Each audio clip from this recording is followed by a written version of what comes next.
A cascade of concern, Kollam's unfolding tragedy, the potential systematic abuse of a vulnerable child demands immediate and comprehensive investigation. The hospitalization of a 10-year-old boy with severe burns, stemming from injuries initially reported as an accident, has ignited a profound crisis within the Kollam district of Kerala. The father's assertion of intentional torture, juxtaposed with the mother's claim of a tragic mishap, introduces a complex and deeply troubling layer to the circumstances surrounding this event. Initial reports, amplified by media coverage and trending social media hashtags, highlight a disturbing lack of clarity and raise serious concerns regarding the safety and well-being of disabled children within the region.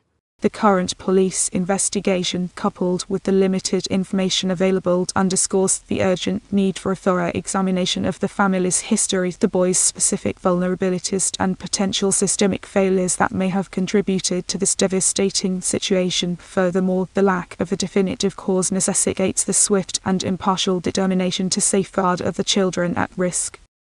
The weight of suspicion, a forensic context. The conflicting narratives expose critical gaps in child protection protocols. The unfolding situation in Kollam demands a contextual understanding rooted in several critical factors. Firstly, the boy's documented disability, the precise nature of which remains largely undisclosed, introduces a heightened vulnerability, potentially exacerbating existing societal biases and increasing the risk of abuse.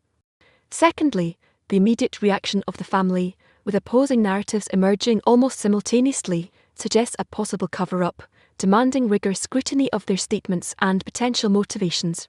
Thirdly, the broader context of Kerala's child protection services, which have faced persistent criticism regarding resource allocation and effectiveness, highlights a systemic weakness that may have failed to adequately safeguard this child.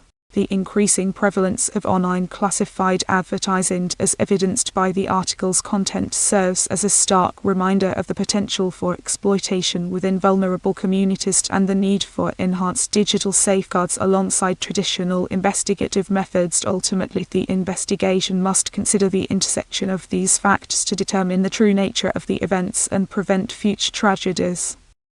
Decoding the burn patterns, a multifaceted analysis. Precise forensic analysis is paramount to uncovering the truth. The 40% burn injuries sustained by the boy represent a significant and potentially indicative detail within the broader investigation. Forensic examination of the burn patterns, including the depth, location, and distribution of the tissue damage, could provide critical evidence regarding the mechanism of injury. Specifically, investigators must determine if the pattern aligns with a genuine accident, such as a scalding incident, or if it exhibits characteristics consistent with intentional infliction of harm, potentially revealing deliberate application of heat sources or other abusive practices.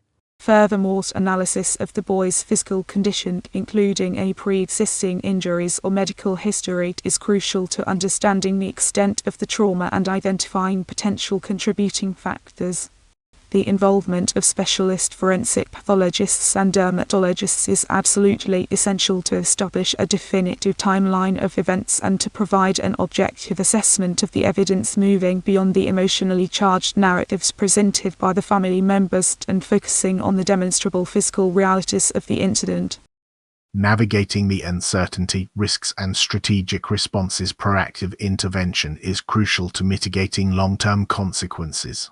The case in Kollam presents a complex and protracted challenge, demanding a multi-pronged approach to both immediate investigation and long-term preventative measures.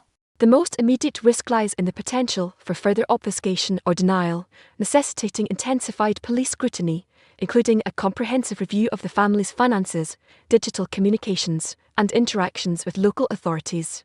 Simultaneously, a thorough assessment of the existing child protection infrastructure within Kollam and Kerala is imperative, identifying gaps in resources, training, and reporting mechanisms.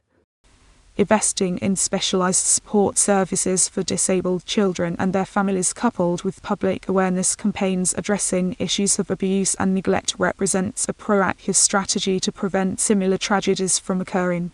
Finally, the incident serves as a catalyst for broader systemic reform, demanding a commitment from government officials and stakeholders to prioritize the safety and well-being of vulnerable children, ensuring accountability and transparency at every stage of the investigation and beyond. A failure to act decisively will undoubtedly perpetuate a cycle of harm and expose other children to unacceptable risk.